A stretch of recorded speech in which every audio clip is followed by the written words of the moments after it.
Well, here we are at the Ace Classics Emporium in Torquay, Victoria, Australia, looking at a Vincent Comet. Very, very nice one. Been beautifully modified by the owner, Dave, and he's finding that the kicking thereof is just getting a bit much.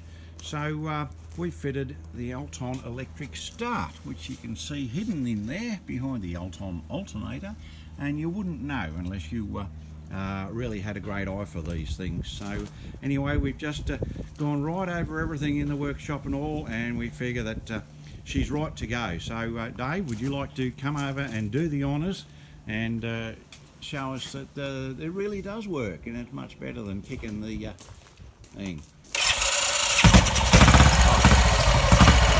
How's that? That brings a smile to your dial. I like it. Definitely. Wow, that's great. Thanks, Dave. That was fantastic. Thank you, Alan. No worries, eh?